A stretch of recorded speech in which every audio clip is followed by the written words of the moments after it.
Sou grato a Deus de estar aqui mais uma vez cooperando com o Igreja. Deus possa abençoar o pastor Odeir. Deus te abençoe, te honre em nome de Jesus. Estamos juntos. Pastor Odeir é um amigo. Eu sou muito grato. E está acompanhado a minha esposa. Também é um motivo de muita alegria. Está bonita a morena, não está? Eita glória! Que Deus te abençoe, em nome de Jesus. O Mateus está por aí, né? O Mateus está lá. Daqui a pouco ele dá uma glória, dá uma aleluia. Né? Deus é muito bom. Sem perda de tempo, quem achou o livro de Atos, capítulo 27, diz amém. Amém! Maravilha, Senhor Jesus. Só para me fazer a leitura aqui. Só para me fazer a leitura depois. Obrigado. 27 de Atos, por gentileza. Glória a Deus! Vamos ler o versículo 18, que diz assim.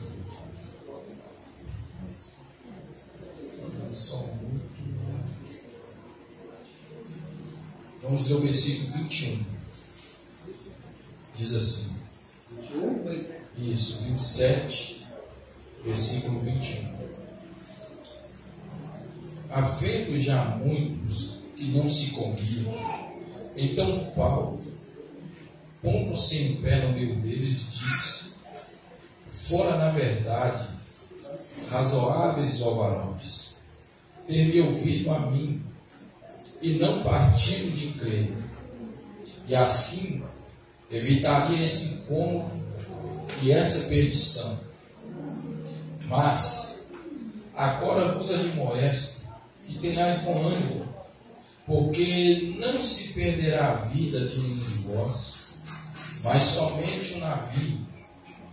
Porque esta mesma noite o anjo de Deus, de quem eu sou e a quem sirvo, esteve comigo, Glória a Deus! dizendo: Paulo, não temas, importa que seja apresentado a César, e eis que Deus tem te dado a todos quanto navegam contigo. Amém? Assente aí no seu lugar, por gentileza.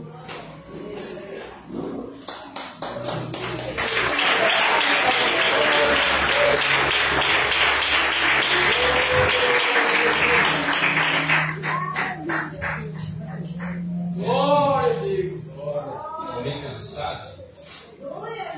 Cansado. Ontem a gente estava na cidade e chegamos, tivemos que levar o Mateus para a UPA. Mas eu acredito que ele já está ficando bem melhor. Glória a Deus! E hoje o dia foi meio corrido. Mas hoje pela manhã eu orava a Deus e pedia a Deus uma palavra para falar com essa igreja aqui. Porque uma coisa que eu prezo é nunca subir em uma tribuna se antes pelo menos orar a Deus e pedir Ele uma palavra. Amém. Deus pode até não me dar a palavra, mas a minha parte Ele fazer. É orar a Deus e pedir Ele para que direcione uma palavra. E Deus me deu essa direção e eu quero compartilhar um pouco da vida de Paulo com os irmãos.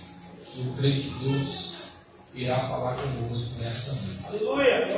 Irmãos, todos nós sabemos que o apóstolo Paulo, antes de ser servo de Deus, servo do Senhor, esse moço chamado Paulo, que outrora era Saulo, mas logo ele é um moço que todos nós sabemos que conhece muito bem, porque ele foi orientado aos pés do doutor Gamaliel. Esse moço chamado Paulo, Saulo, ele é um moço que estudou na faculdade de Ilhéus, mas entenda que o conhecimento que Paulo tinha, as informações que ele adquiriu, todo o seu conhecimento estava vazio, porque não tinha a presença de Deus na sua vida.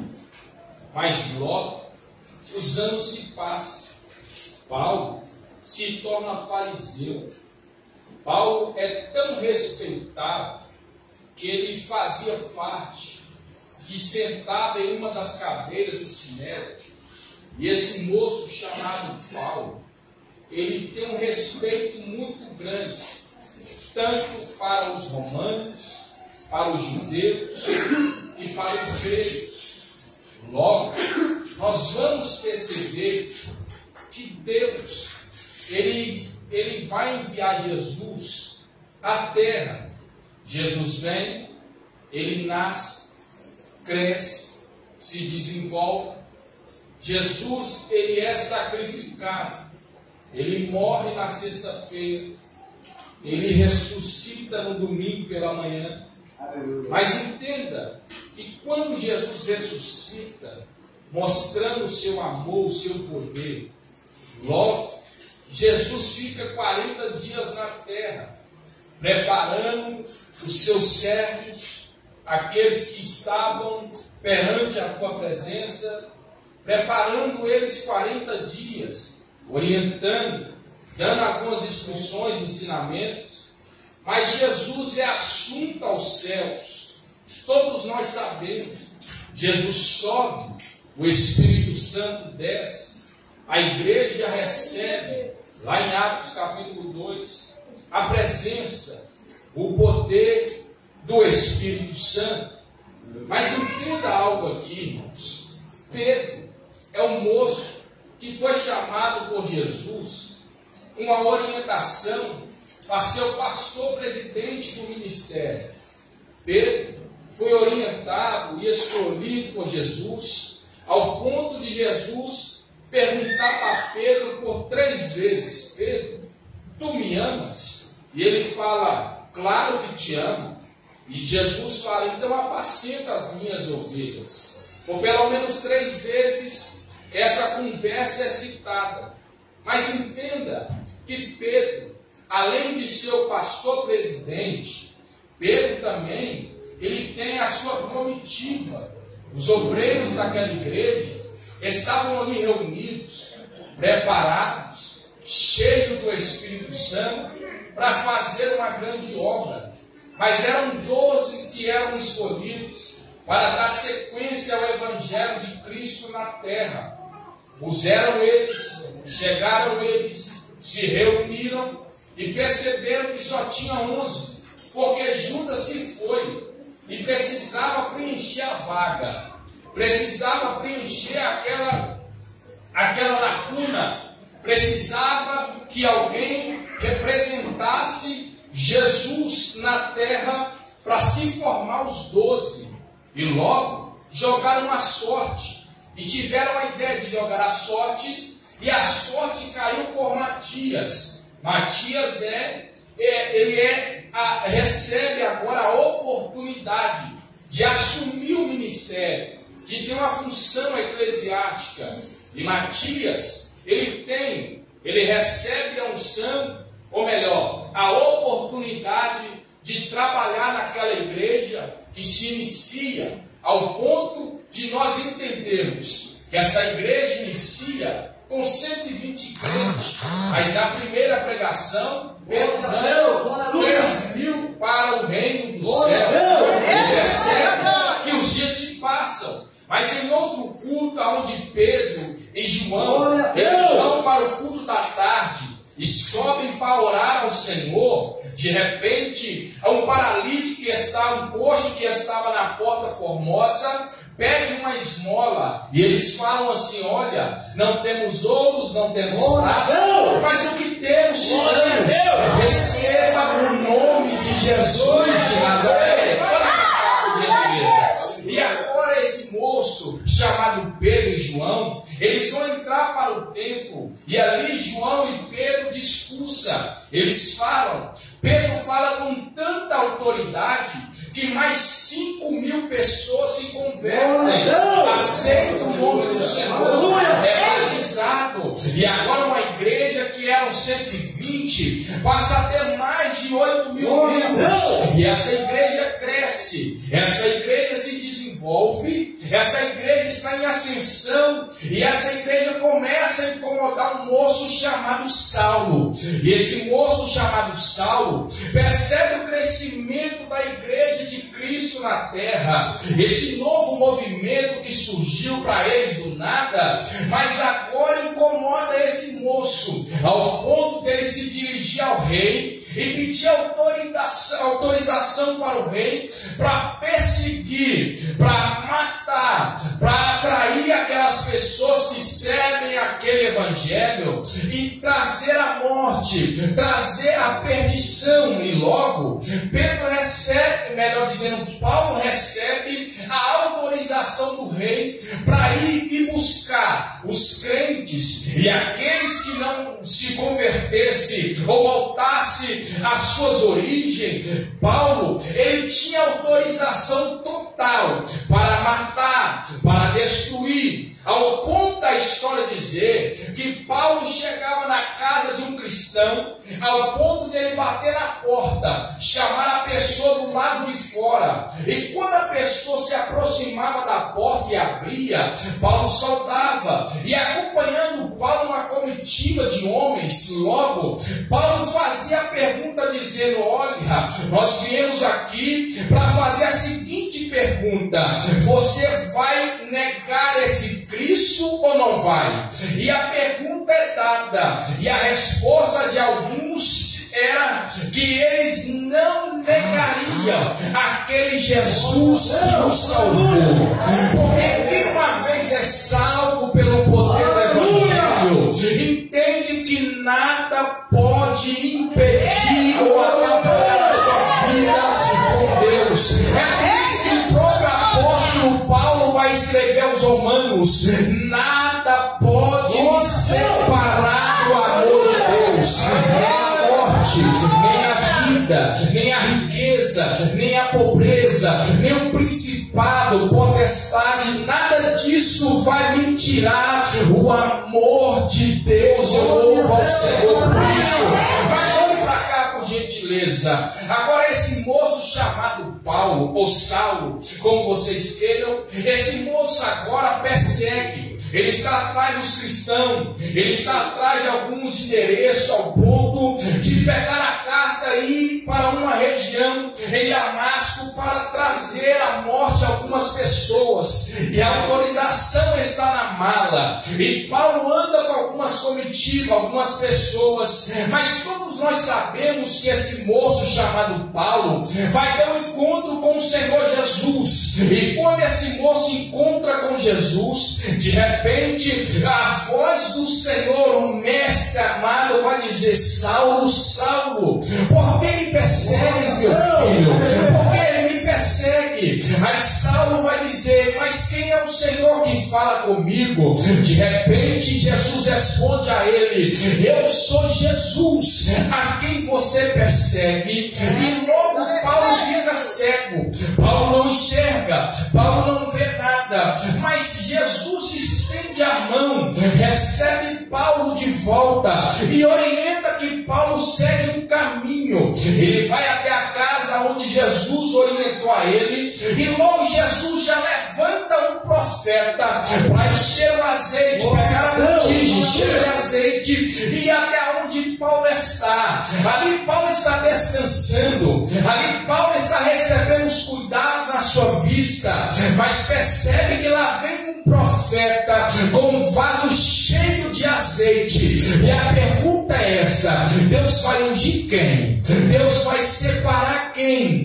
Quem que Deus vai levantar? Quem que o Senhor chamou para a grande obra? E lá vem esse moço com a profecia na boca e com um vaso na mão para derramar o azeite. E de repente, quando ele chega na casa daquele moço, quando ele abre a porta e é recepcionado pelos membros daquela família, de repente Paulo se apresenta na casa e a voz de Deus brada dizendo: derrama o azeite, derrama o azeite. azeite sobre a cabeça desse moço aí. Mas Paulo era conhecido, irmãos. O rosto de Paulo era palpável na vida daqueles que recebiam as ameaças, porque todo mundo sabia que Paulo estava procurando os cristãos para matar, para destruir. E quando o profeta vê que é Paulo, ele fica retraído e fala assim: opa, será que Deus não errou na profecia? Será que Jesus não errou na escolha? Será que é esse moço mesmo? Outro dia eu estava vendo ele perseguir alguém, outro dia eu estava vendo ele maltratar alguém, outro dia eu vi ele pegar autorização para perseguir os crentes, e agora Deus está escolhendo esse moço. Aí a voz de Deus, que é linda, vai para lá dizendo: não te preocupa, meu filho, porque esse moço aí, para mim, ele é vaso escolhido. Sabe o que Deus estava dizendo para o profeta? Deus estava dizendo para o profeta a seguinte resposta: eu não quero saber se você gostou ou não, eu não estou nem aí se você acha que vai dar certo ou não, meu filho. Eu não estou te perguntando se você acredita nesse ministério, eu não estou te pedindo oportunidade para que essa pessoa tenha acesso à minha obra. Foi eu que escolhi, foi eu que preparei, é eu que vou levantar.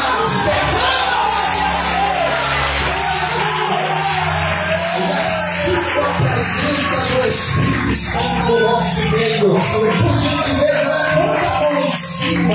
Isso. Pode descer andar para ficar gostoso esse ambiente aqui agora.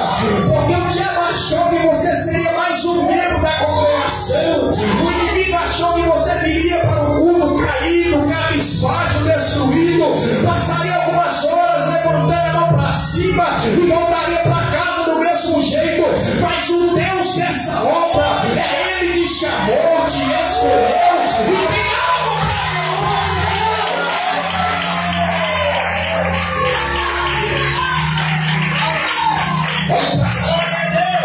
aí a Bíblia diz que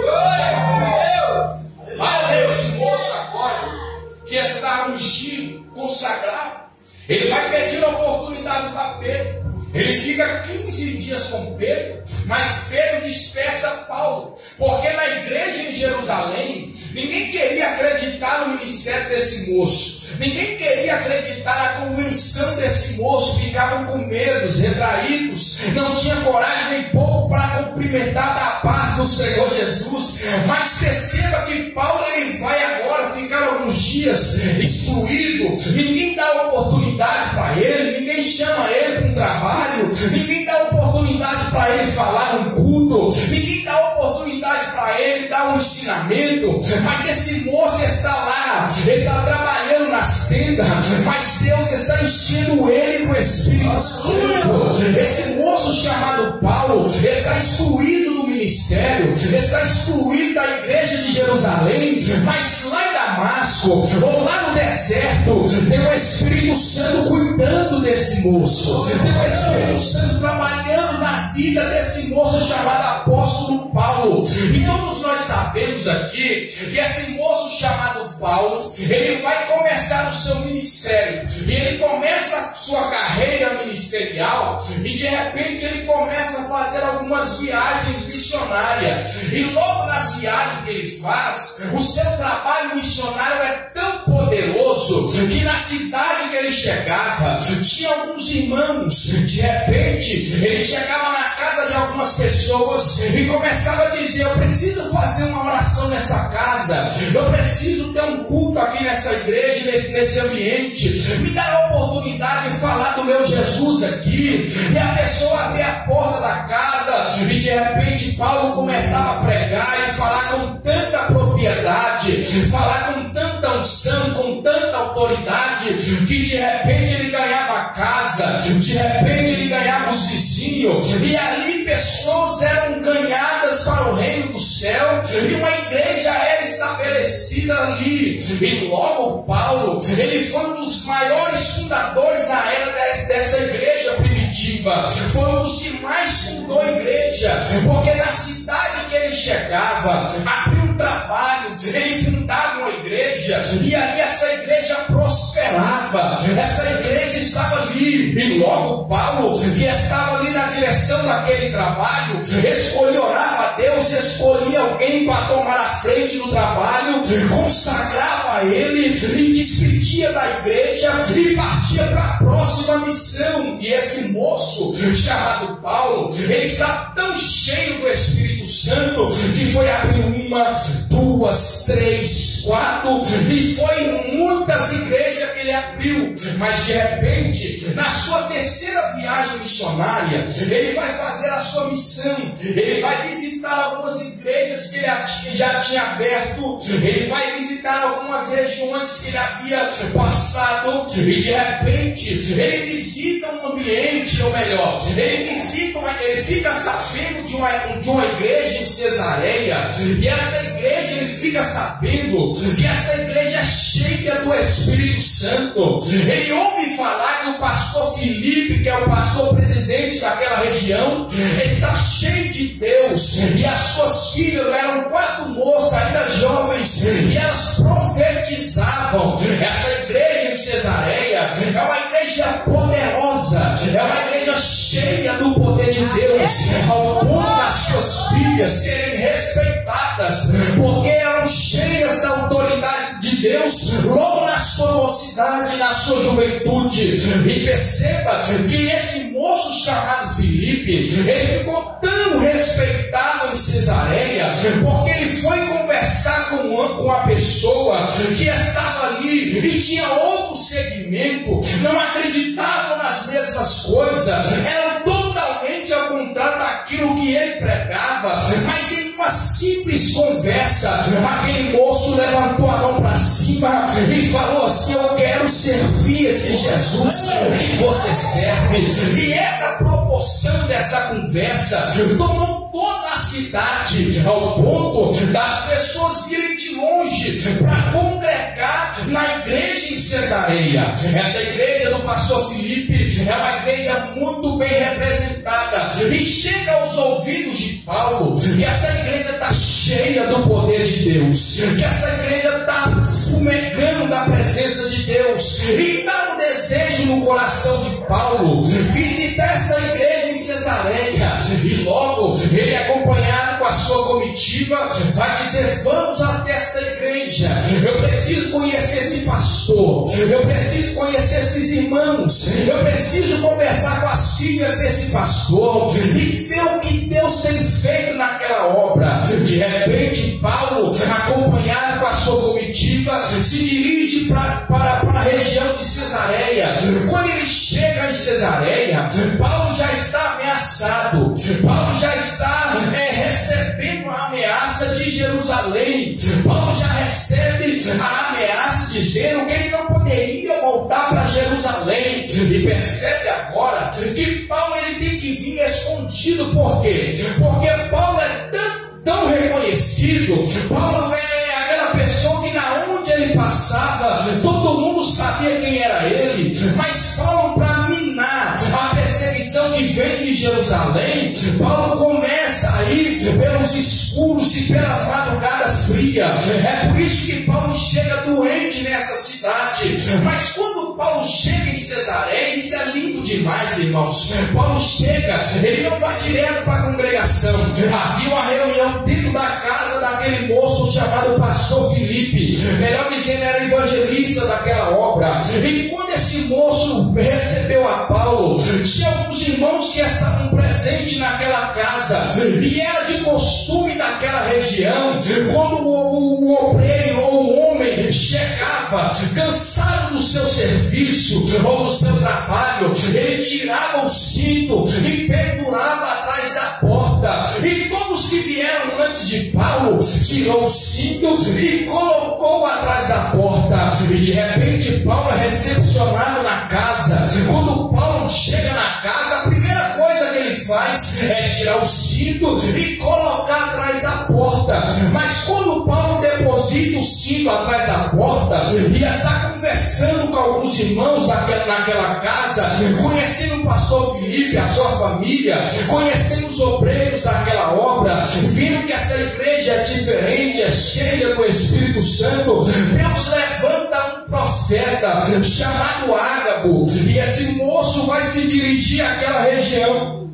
de Cesareia. E quando esse moço chega na casa do pastor Filipe, esse profeta por nome Ágabo é um profeta muito bem representado. Ele é homem de Deus, ao ponto das pessoas que conheciam a sua profecia, quando vêem ele passar na rua, ficavam com medo, temerosos, porque não sabia que a qualquer momento ele poderia dizer: assim diz o Senhor. Mas quando esse moço chegou na casa do pastor Filipe, logo ele foi fazer a mesma coisa que os demais. Ele foi tirar o cinto e colocar atrás da porta. Mas quando ele tirou o cinto, colocou atrás da porta, a voz de Deus veio no seu coração, e de repente ele começa a andar cinto por cinto, sem saber de quem é o cinto, mas ele passa por um, por dois, por três e por aí vai. Mas ele pega o cinto que é do apóstolo Paulo, e de repente ele pega o cinto na sua mão, vai direcionando aonde as pessoas estão presentes, e logo quando esse moço se direciona à região aonde todos estão presentes, ele levanta o cinto para cima e fala assim: o dono desse cinto, quando voltar para Jerusalém, vai ser preso e ser entregue aos romanos. Olhe para cá, por gentileza. Aí ele vai levantar a voz dizendo: olha, o dono desse cinto, sem saber que é o apóstolo Paulo, ele está dizendo: quando voltar para Jerusalém, esse moço vai ser preso e ser entregue aos romanos. Ele termina na sua profecia, mas todo mundo sabia que o cinto era de Paulo. E de repente um alvoroço naquela casa começa a acontecer, e todos começam a ficar preocupados, porque a fama que a ameaça vem de Jerusalém já tinha chegado na cidade, e todos já ficaram com medo. A qualquer momento alguém pode chegar aqui atrás de Paulo e alguma coisa vai acontecer. E um cutucando o outro agora: o que será do apóstolo Paulo? O que será desse homem? Ele é tão cheio de Deus, mas vai ser preso e morto, entregue aos romanos. Mas Paulo, vendo aquele alvoroço dentro daquela casa, ele levanta a sua voz e fala assim: senhores, com todo respeito a essa profecia, mas eu não estou preparado somente para viver, eu estou preparado para morrer se for necessário. Aleluia! Paulo está falando aqui para aquele povo ali: eu não estou preparado somente para viver, eu estou preparado para morrer se for necessário. É por isso que o próprio Paulo vai dizer aquelas palavras assim que todo mundo conhece: viver para mim é Cristo, mas morrer para mim é lucro. Porque para aquele que é cheio do Espírito Santo, pode vir ameaça, pode vir tempestade, pode vir o que vier, mas ele acredita naquele que é todo poderoso e não.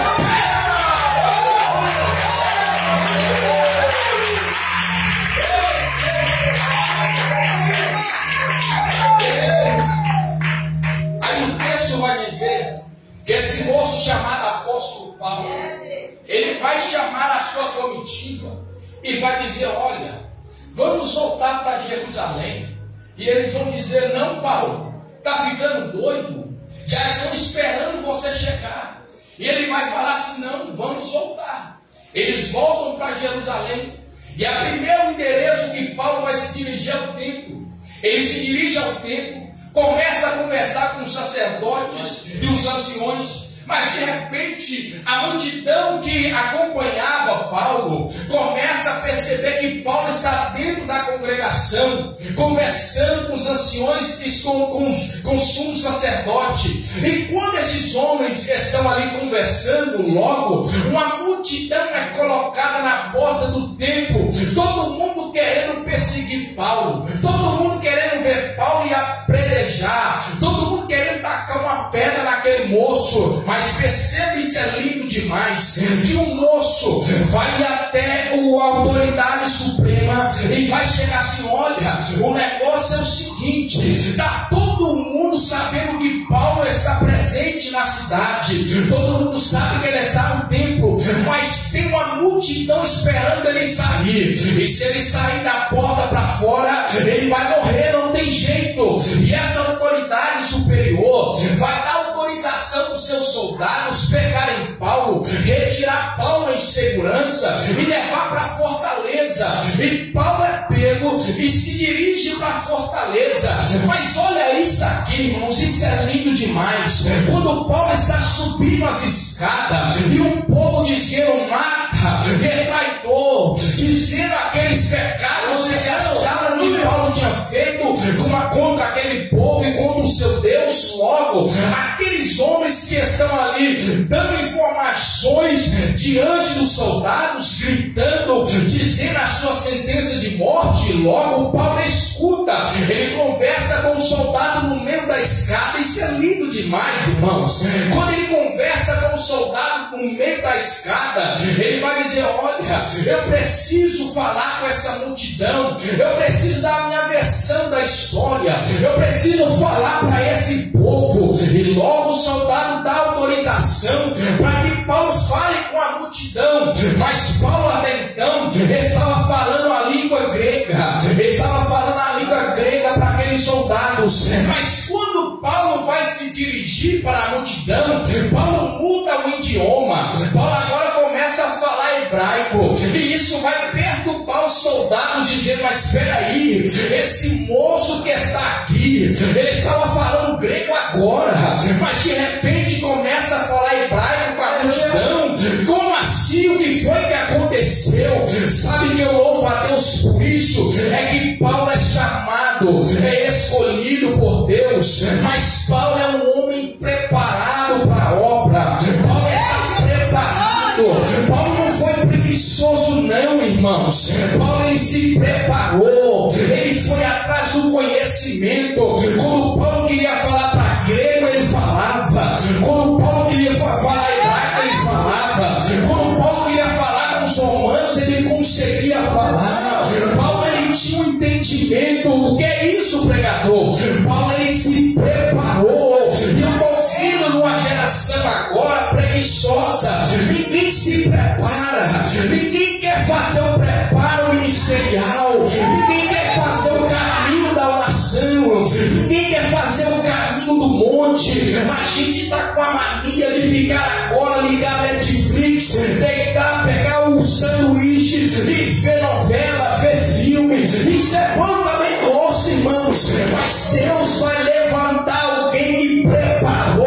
Deus vai levantar alguém que se prepara. Porque quando tem alguém vendo no Netflix, enquanto tem alguém jogando, enquanto tem alguém fazendo algo que não está no caminho de Deus, tem alguém que está subindo um monte, tem alguém que está lendo a Bíblia, tem alguém que está se consagrando, tem alguém que está renunciando o pecado, tem alguém que tinha todos os motivos para desistir, mas resolveu renunciar tudo e servir o Senhor no mistério.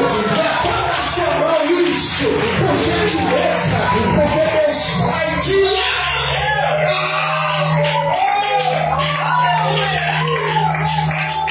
Ai, Jesus! Olha pra cá. Paulo, ele está na fortaleza, mas logo ele é direcionado, ele passa na mão de alguns homens. Todos nós sabemos que Paulo vai passar pelo Sinédrio, ele vai passar pela mão do governador Félix, ele passa pela mão de Festo, e logo esse homem vai ser direcionado para Agripas. Mas perceba agora que quando ele é direcionado para o rei recebe Paulo. Quando Paulo é recepcionado pelo rei, ele recebe a orientação aqui para que aquele homem que é o apóstolo Paulo, dá ele a oportunidade de dar a versão da sua história e ser julgado diante o povo e perante o tribunal. Mas logo Paulo, ele vai apelar para César, porque Paulo é um cidadão romano, e quando Paulo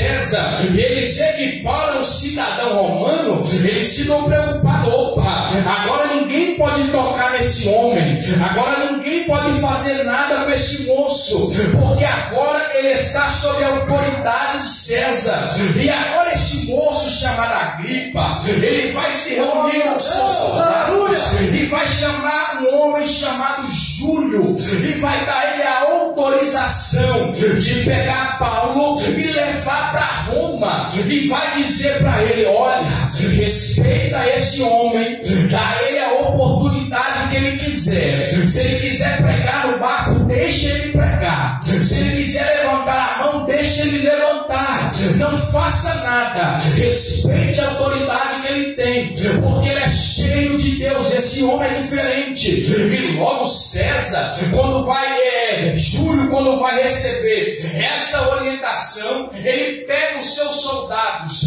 que tem um número de 100, que está acompanhando eles. Ele entra em uma embarcação, e agora esse moço chamado Júlio vai ser levado com a sua comitiva e mais alguns presos, e entre ele o apóstolo Paulo. E logo eles começam a navegar. Eles navegam de um lado para o outro, de cidade em cidade, de região em região. Mas perceba que quando ele chega no porto, e esse porto ali de Cesareia, melhor dizendo, de Creta, quando Paulo chega com essa comitiva em Creta, ali Paulo, ele vai querer se dirigir em algumas cidades, em algumas regiões. Ele quer visitar alguns membros, ele quer visitar algumas pessoas. Mas entenda isso aqui, irmãos: quando Paulo ele quer visitar os obreiros daquela região,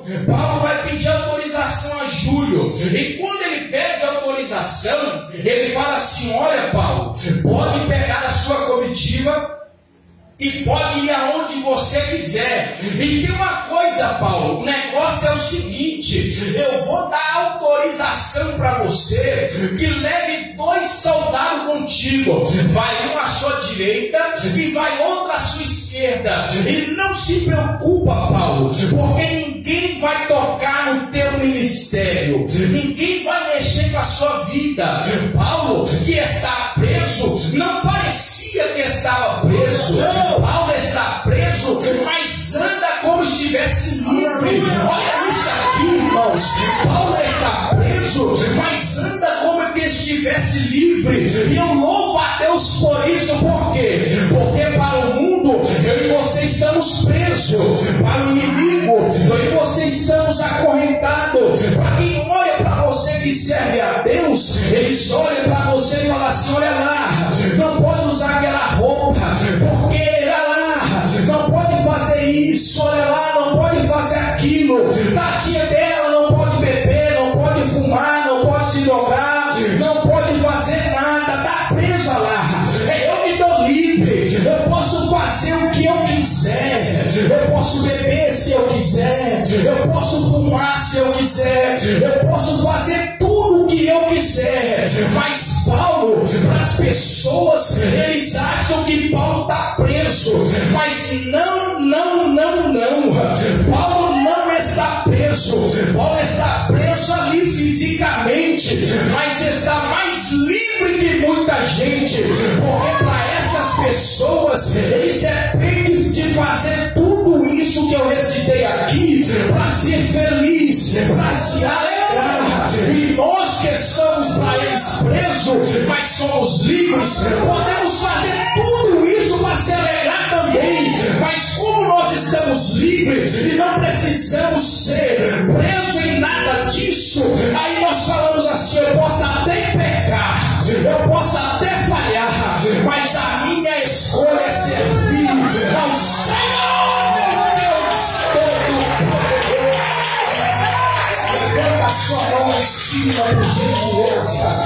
Isso, levanta a mão para ficar gostoso esse mundo aqui nessa hora. Porque para as pessoas que vêem você passando luta, dificuldade, passando perseguição, passando a prova, eles olham para você e não entendem o que você tem, o que você faz, o que acontece na tua vida.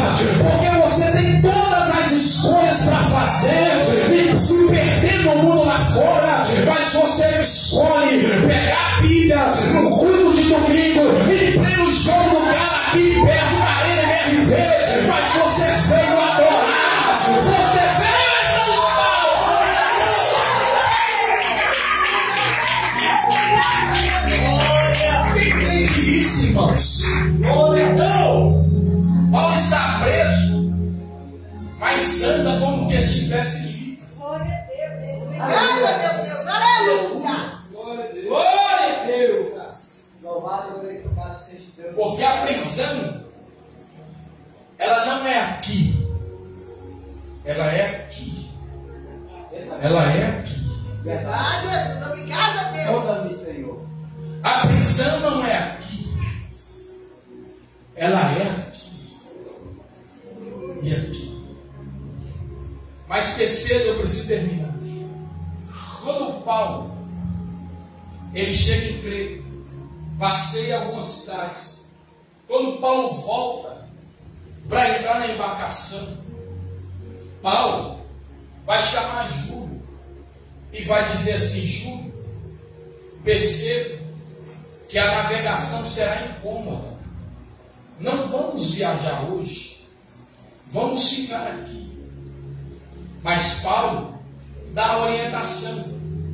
Mas Júlio acreditava mais naquele que estava na direção da embarcação do que nas palavras que Paulo dizia.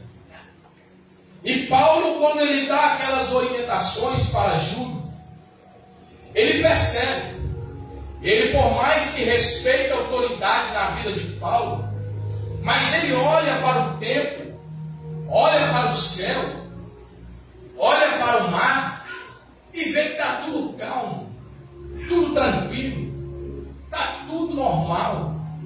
E ele fala assim: ah, Paulo, com todo respeito, eu até acredito nas suas palavras, mas fica tranquilo, aquele que está na direção da embarcação, ele já fez essa viagem várias vezes, ele sabe como é a hora certa de navegar. Se ele está chamando para a gente entrar na embarcação e navegar, fique tranquilo, Paulo, vai dar tudo certo, vamos chegar em paz em Roma, vamos ficar todo mundo em paz, tranquilo. Eles entraram na embarcação, mas perceberam que logo o barco começou a ser agitado pelas águas. Voltaram, retrocederam e falaram assim: com esse barco não tem como navegar.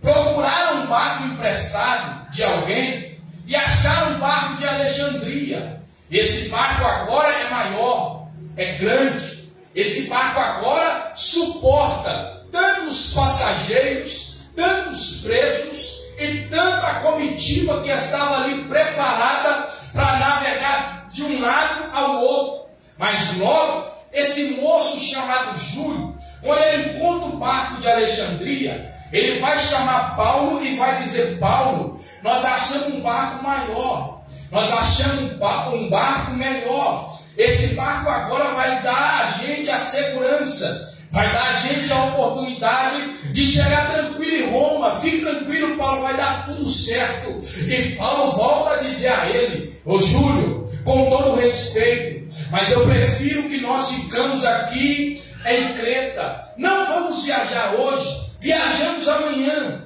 A navegação vai ser incômoda, a gente vai navegar e não vamos perder somente o navio, não, vamos perder muitas coisas. E esse barco de Alexandria, além de ser um barco maior, ele está carregado de alimento, tem trigo, tem muitas coisas ali para ser levado para Roma. E logo esse barco tem pelo menos 276 pessoas dentro daquela embarcação, e todos com o propósito de chegar a Roma. Mas logo eles começaram a navegar, eles começam a atravessar o mar, eles vão pelas beiradas, eles vão pelos campos com segurança, com medo do mar se agitar. E se o mar se agitar, eles têm facilidade de se aproximar da terra. Mas aí que está, irmãos, de repente vai dar um pé de vento, e esse vento chamado Euraquilão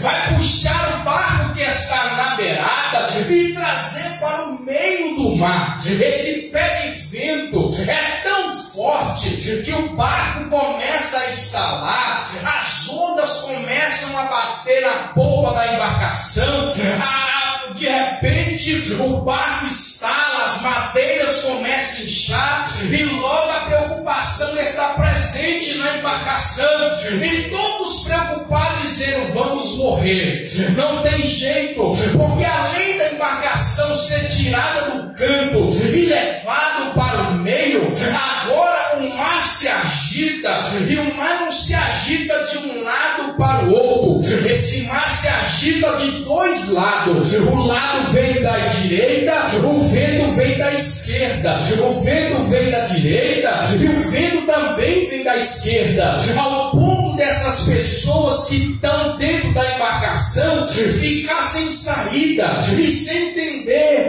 o que será daquele povo que está presente nessa embarcação. E todo mundo começou a passar um para os outros: já era, vamos morrer, não tem mais jeito, não sei o que vai ser da minha vida.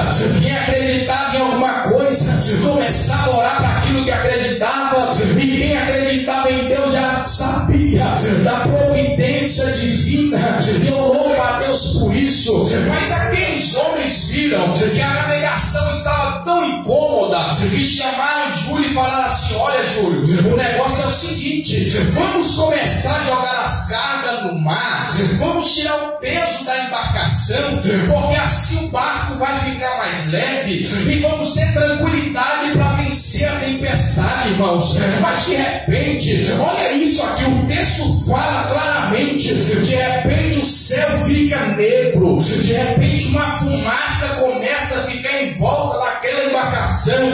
Aqueles homens que estão dentro da embarcação, eles olham para cima e não conseguem contemplar a lua, não conseguem ver estrela, somente um céu cinzento e uma fumaça que rodeia o barco que estava ali naquele ambiente. E logo todo mundo com medo, todo mundo sem saber o que fazer. E de repente agora as autoridades que liberaram aqueles homens para jogar as suas cargas no mar, tirar o peso da embarcação, agora vê que isso não adiantou, e agora eles tiveram outra ideia. Chamaram aqueles marinheiros e chamaram e disseram: olha, o negócio é o seguinte, vamos levantar a vela de um lado e vamos levantar do outro, e vamos ver se a gente começa a ter estabilidade na embarcação. Mas olhe para cá, por gentileza. De repente isso também não resolve, o barco se agita, o mar balança de um lado para o outro, as pessoas não sabem o que fazer. São 276 pessoas presentes na embarcação, olhe para cá. Mas logo, de repente, a notícia começa a espalhar dentro daquela embarcação: já era, vamos morrer, não tem mais jeito, não sei o que vai ser da minha vida, a minha família não vai me encontrar nunca mais, ninguém vai achar nós aqui, não sei o que vai ser da minha casa, já era. Aqueles que tiverem a oportunidade, ora o seu Deus aí, meu filho, porque já era, vamos naufragar, vamos morrer. E a notícia chegou até o apóstolo Paulo, que estava lá no fundo do barco, preso, acorrentado, e a notícia chegou até os prisioneiros, e logo disseram: olha, avisa para a galera aí que o mar está agitado, as tábuas da embarcação já está estalando, um lado já rachou e não tem mais o que fazer. Diga para os prisioneiros aí para se preparar, porque o naufrágio é certo, vamos todo mundo morrer. E a notícia, quando chega no apóstolo Paulo, louva a Deus por isso, ele ouve a notícia, recebe a notícia e fala assim: olha, então passa de um a um até chegar o capitão da navegação. Porque, Paulo, qual é a notícia? Diga para todo mundo ficarem tranquilos, porque o anjo de Deus, aquele que eu sirvo e aquele que eu tenho, esteve presente na minha cela hoje, e ele me disse para ficar tranquilo, porque ninguém vai perder a vida, ninguém vai morrer. Ele pegou cada um na palma da minha mão, e a notícia começou a espalhar. Olha, o apóstolo Paulo falou assim: para ficar tranquilo, porque o Deus que ele serve visitou ele, e de repente ele falou assim: que ninguém vai morrer, vamos perder a embarcação, mas ninguém morre. E logo algumas pessoas acreditaram naquela palavra, mas começaram a perceber que nada adiantava, nada resolvia. E Paulo dizia: fique tranquilo, porque o Deus que eu sirvo, aquele que eu creio, aquele que eu prego, esteve presente na minha cela hoje. E sabe o que eu quero pregar para alguém aqui nessa noite de hoje? Eu não sei qual é a situação que você está navegando nessa noite, eu não sei como você entrou aqui nesse dia, mas eu tenho uma palavra de Deus para a tua alma nessa casa agora. Fique tranquilo, porque o Deus que eu sirvo, aquele que eu prego e aquele que eu acredito, esteve presente, ou melhor, está presente no nosso meio. Ele está dizendo: fique tranquilo, porque eu comecei a boa obra e sou fiel.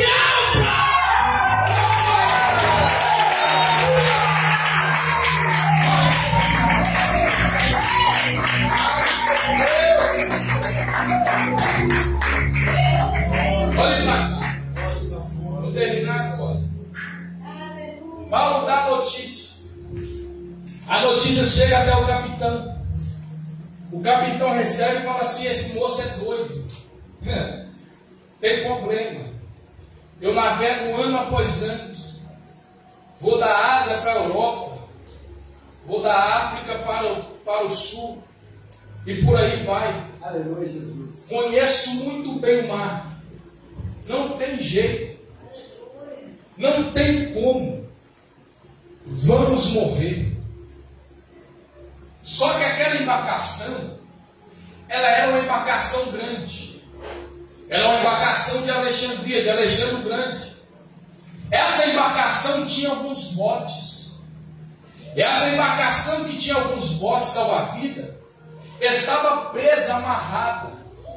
Quando aquela embarcação chegou pelo menos uma distância do mar até a terra firme, eles jogaram a âncora e viram que quando eles jogaram a âncora descia, mas não achava a terra. Eles tentaram andar mais um pouco e jogaram novamente. Jogaram e de repente o prumo descia e achou terra firme. Andaram mais um pouco e falaram assim: agora vamos andar. Encontramos a terra firme e jogaram a âncora. 4 âncoras, 2 de um lado e 2 do outro, para travar a embarcação, para prender ela ali, para que o mar dele se agite, mas não leve ela para o meio do mar, e eles não pereçam, não morram. Mas entenda aqui, irmãos, o vento era tão forte, o vento era tão terrível naquela madrugada, que aqueles homens jogaram a âncora, mas a força da água do mar era tão forte que ela batia no casco da embarcação, e quando ela batia, é como se fosse um tapa da natureza e rachava de cima para baixo, ao ponto de alguns homens que estudam a Bíblia dizer que o barco aquele dia começou a naufragar e afundava pelo menos 1 metro a cada 30 minutos. E esse barco começou a afundar. Esse barco começou a afundar e naufragar. E as pessoas começaram a ver que tinha um bote, tinha alguns botes presos naquela embarcação. E todo mundo que estava perto falou assim: olha, vamos pegar os botes, vamos tirar eles dali e vamos pular fora. Aí de repente, aqueles homens que estão ali para pular do barco, para sair do barco, para pular fora da embarcação, porque o barco está afundando, pegar os botes e sair fora. Paulo, quando vê a cena, vira para os soldados e fala assim: olha, o negócio é o seguinte, se sair da embarcação, está entregues à natureza, eu não tenho nada a ver com isso, vai morrer. Mas se permanecer no barco, não vai perecer ninguém. Fala com eles para que não pule, para que não saia, Paulo, será que você não entendeu que o barco está afundando, que nós estamos perecendo, que nós vamos morrer aqui, meu filho, temos que sair fora? Mas Paulo fala assim: olha, diga para aqueles homens que estão ali no bote, para que não saiam, porque se sair, vai morrer. Se pular do barco, vai morrer. Se sair da embarcação, já era, não tem jeito. Eu fico preocupado com esse povo, irmãos, porque tem uma galera aí que não pode ver o barco começar a afundar, que já quer meter o pé, já quer sair fora, já quer sair da igreja, já quer sair do caminho do Senhor, já fala assim: olha, eu não vou mais naquela igreja, aconteceu isso, aquilo outro, eu vou meter o pé, vou sair fora. E Deus está dizendo para uma pessoa ou duas ou mais aqui nessa noite, dizendo a seguinte mensagem: meu filho, foi eu que te coloquei na embarcação, não saia, não pula do barco, não saia da embarcação, porque na embarcação terá livramento para a tua alma.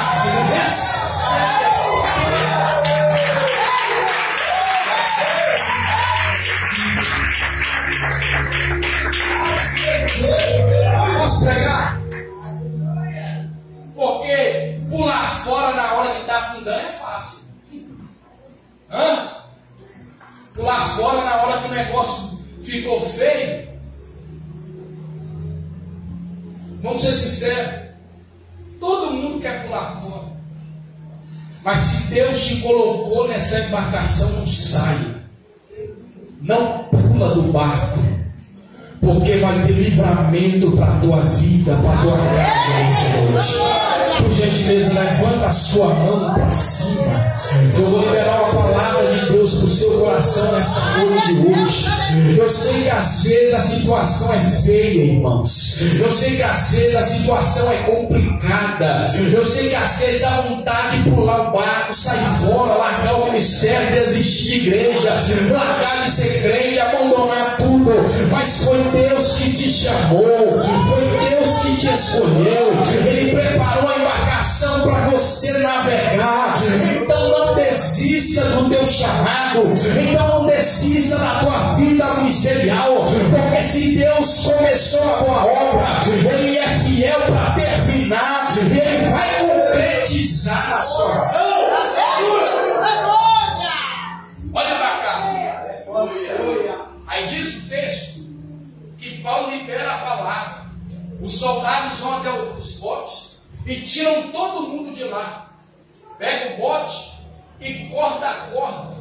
O bote cai no barco sem ninguém dentro, dizendo: ninguém sai, ninguém pula fora, todo mundo vai ficar presente na embarcação. Aí Paulo percebe que o povo está com medo. Eu termino logo, irmãos. O povo está com medo, mas esse povo está sem comer, sem beber, por vários dias. Esse povo não come, esse povo não bebe, esse povo, por causa do medo, por causa da situação que está vivendo, não se alimenta. Aí Paulo vira para aquele povo e fala assim: senhores, com todo respeito, porque os senhores não estão comendo? Já é o 14º dia de navegação. Eu estou vendo algumas pessoas aqui abatidas. Eu estou vendo algumas pessoas que estão com o semblante caído. Vocês não estão comendo não, irmãos? Vocês não estão se alimentando não? Tem alguma coisa errada aqui. Aí algumas pessoas falam: mas Paulo, olha a situação que estamos vivendo, meu filho. Será que você não está vendo que o caos está aí? Que nós vamos morrer a qualquer hora? Que não tem mais jeito para a nossa vida? Não sabia se era dia, se era noite, porque o céu estava negro, escuro, cinzento. Não sabia se era de tarde, se era de manhã. Não via estrela, não via o céu. E logo eles estão dizendo: Paulo, tem alguma coisa errada com você, meu filho. Porque você está dizendo que a gente vai comer? Vamos comer para quê? Todo mundo vai morrer, meu filho. Todo mundo vai perecer, que já era. Não tem jeito, meu filho, acabou, não tem mais solução para a gente. mente, mas Paulo ele está tão cheio e convicção daquilo que Deus falou na sua alma. Paulo de repente pega 2 pães na sua mão, ele estende para o céu, ele vai partir os pães e vai começar a alimentar. E de repente, aqueles homens que estão ali presentes naquela embarcação, vendo que Paulo está se alimentando, enquanto a situação é um caos, enquanto a situação é desfavorável, eles olham e falam assim: aquele homem tem problema, não tem como aquele homem estar se alimentando nessa situação.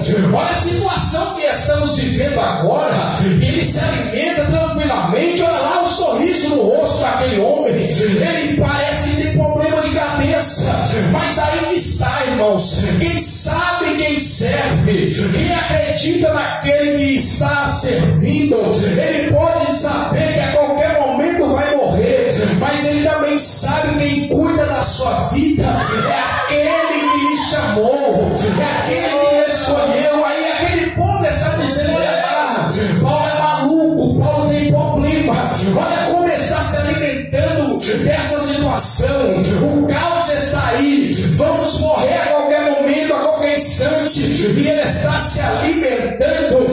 É mesmo, irmãos, é isso mesmo que você está ouvindo aqui. Paulo se alimenta em meio à situação contrária, em meio à adversidade, em meio à luta que se enfrenta, porque para crente pentecostal, para crentes que é salvo, para aqueles que servem a Deus, pode estar na prova, ele se alimenta, pode estar na luta, ele também se alimenta, pode estar tudo normal na sua vida, ele se alimenta, pode estar um caos, mas ele não vai deixar de se alimentar.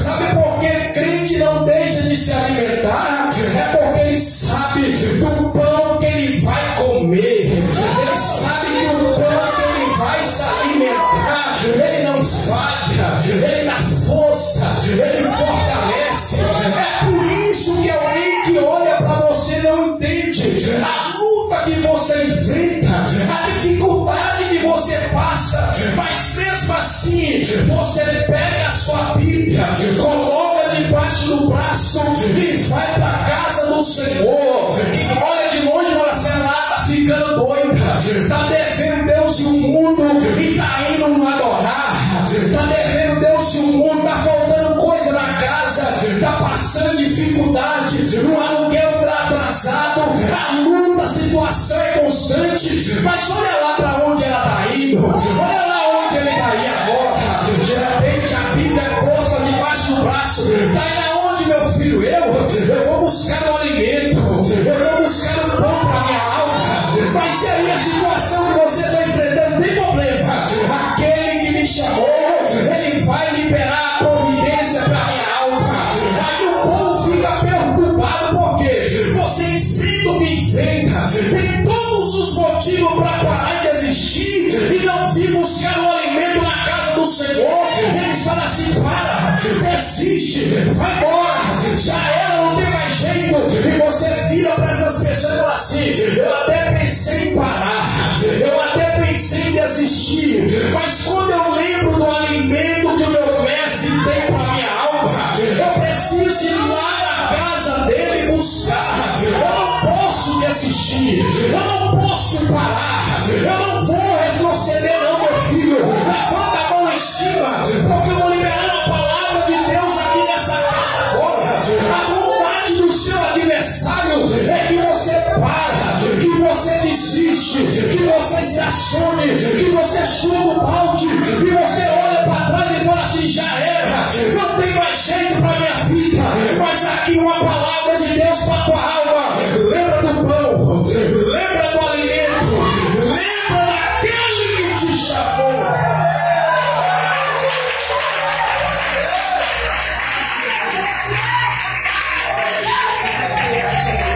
Fica de pé comigo, amigo. Aleluia!